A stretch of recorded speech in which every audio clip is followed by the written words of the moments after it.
On our channel, we like to think that we can give you the best knowledge that we have. Not saying we know everything, but we've been growing for a number of years, and hopefully you've found that helpful in your quest to grow great veg. But also on this channel, we also do trials. And you don't always see what's going on in the background because we're waiting to see what the results were for those. Sometimes they work, sometimes they don't work so well. But in this video, we should be looking at 4 trials that we did throughout 2024 to assess, did they work or did they fail?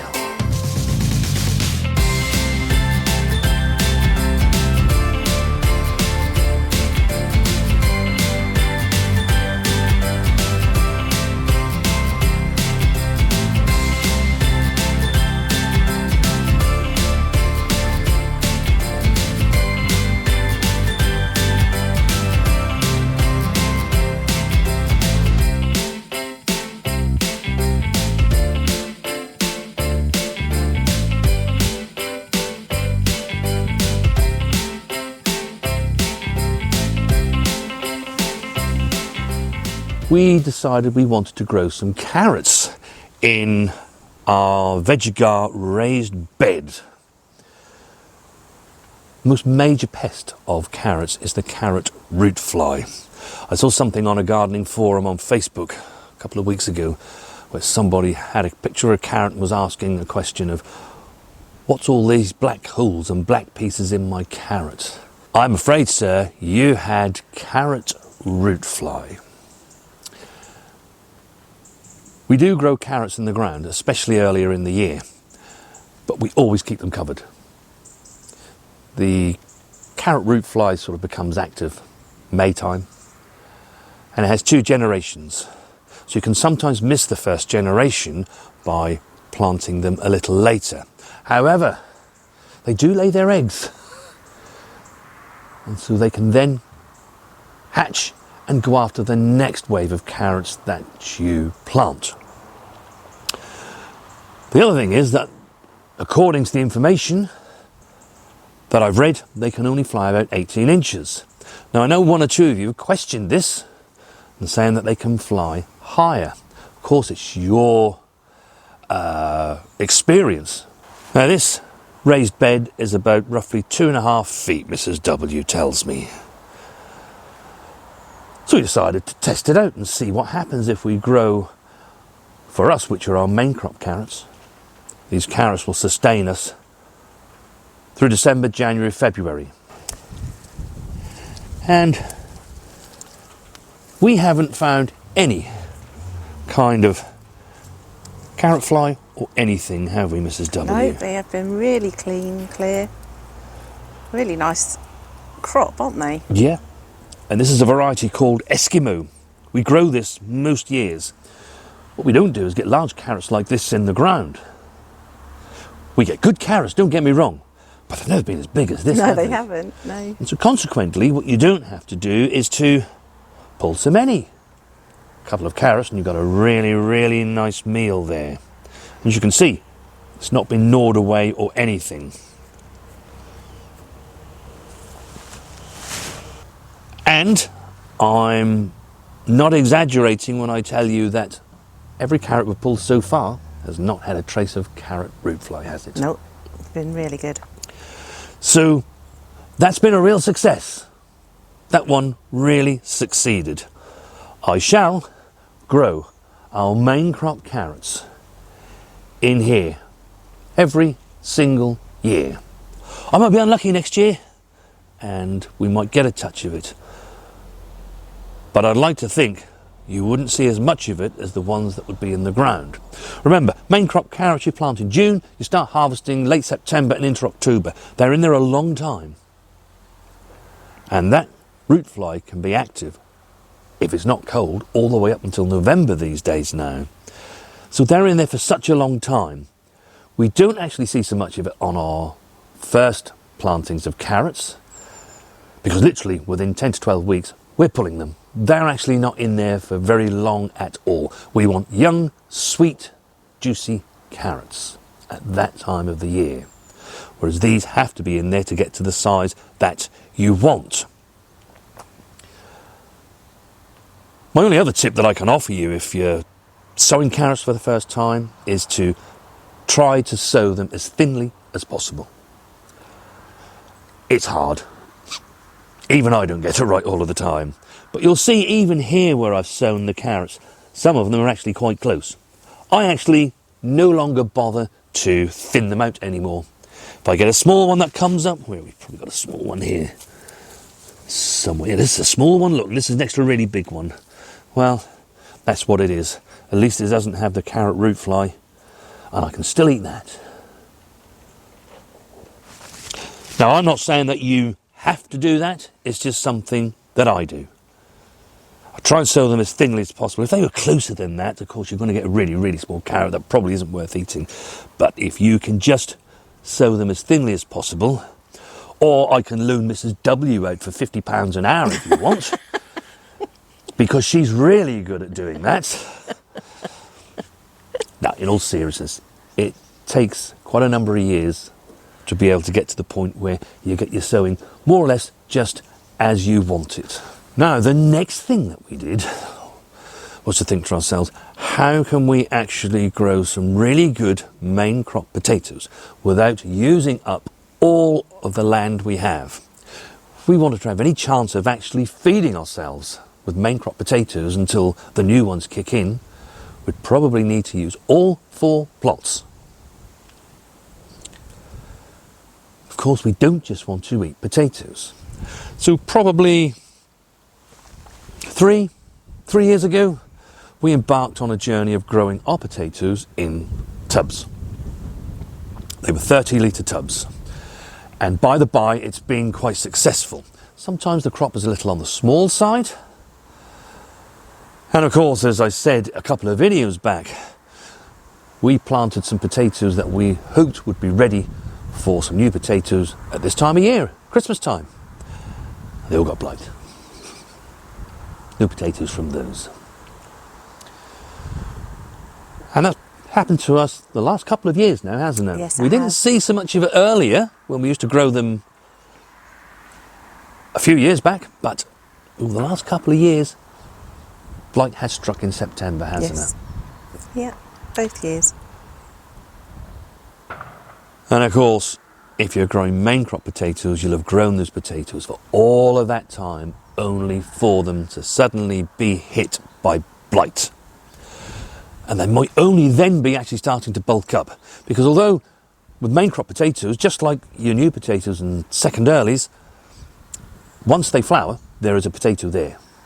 With the main crop potatoes, they really start to bulk up towards the end when they become ready to harvest.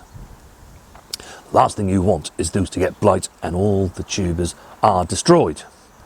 So you can see here that we grew a variety called Sapu Miru from the Sapu range. We saw somebody else growing them, didn't we? Yes. And thought, we need to give this a try. They're meant to be blight resistant. And actually they were, because they've been beside the greenhouse, since April when I planted them, along where the Christmas potatoes that we planted in August went. They got blight, but the Sapu Mirus didn't. They were subject to exactly the same conditions. Indeed, they had those potatoes that had blight, those second earlies that we planted, right next to them. No blight appeared, did it? Nope. And we got a great harvest. In fact, one of the best harvests we've had from tubs ever.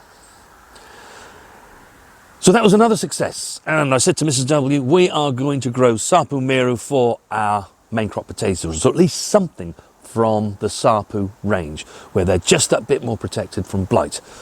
But equally, they get nice big tubers.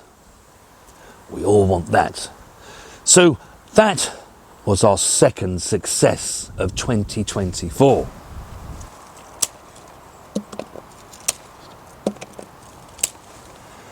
Now for our next trial is one that Mrs. W did. a few weeks back when these sprouts first became ready. As usual, I was the unsuspecting victim. From experimenting in the garden, we also like to experiment in the kitchen every now and again too. And a few weeks ago, a friend of mine was talking, saying that her mother used to pickle sprouts. And I was thinking, I've never tried pickled sprouts before. I hadn't even ever heard of them before. And obviously, we have pickled cabbage and pickled onions, so why not pickle some sprouts? So I gave it a try, and here they are. They've been in the jar now for just on 3 weeks, and they're still lovely and firm and crispy, and they taste really good. You can use them as an alternative to a pickled onion, and I think they'd be really nice served with either a cheese board or a charcuterie board or something like that. And I'm making another jar today to take with us to family when we visit them over Christmas. What you need for this is your peeled and halved sprouts. I'm just doing 1 jar. I've got enough to do the 1 jar, but obviously you could do more if you wanted. Some bay leaves, a chilli, a teaspoon of salt, 30 grams of granulated sugar, teaspoon each of mustard seed and peppercorns, black peppercorns, and 350 millilitres of cider vinegar. And I've cut the sprouts lengthways through the stalk so that they keep whole in the vinegar. I've got a sterilised jar. I've had that in the oven on 100 degrees Celsius for about 20 to 30 minutes. That's nicely warm now and sterile. So to the jar, I'm going to simply put the halved sprouts in.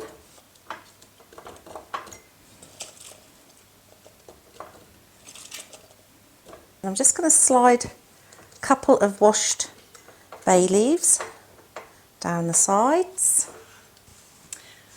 And I have a chilli from the garden that's just been ripening on our kitchen windowsill. I'm going to just pop that on the top too. And now into a saucepan on a low heat.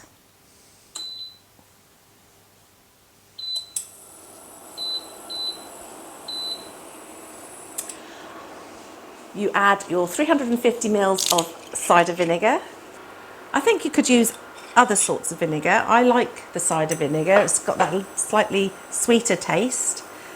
But we are going to add to this vinegar the 30 grams of granulated sugar,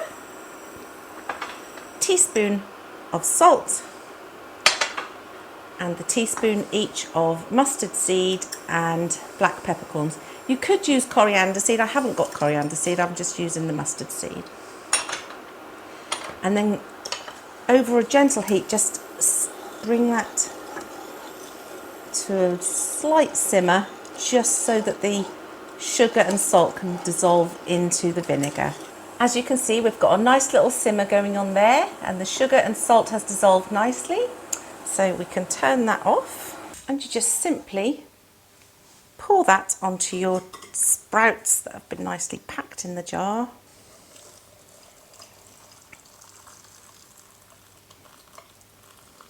There we go. A little bit more. Get them nicely covered. So I'm just going to press those down to make sure that there's no air bubbles in there.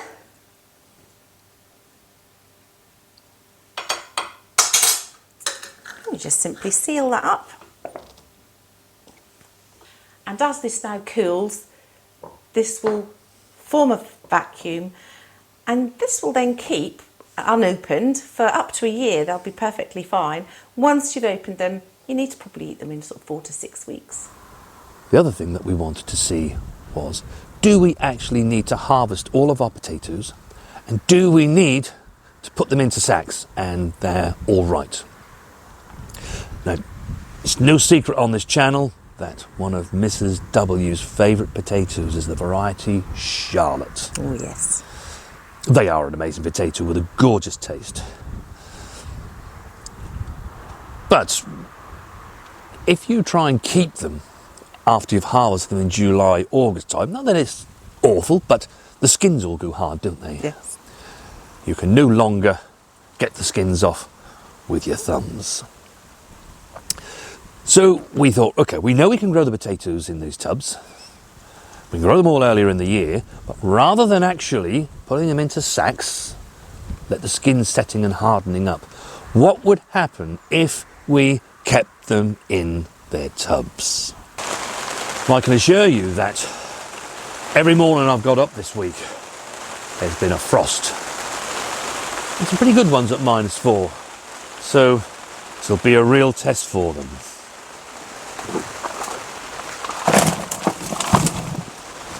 I see potatoes, Mrs. W. Hi. Let me get you something to pop those in. There we go. Lovely, thanks. So you can see we have some really lovely Charlotte potatoes. And these are the ones that we sowed in March, was it? Yeah, it was in March, yeah. Yeah. Last March. And we just let the tops die back, didn't we? Yeah.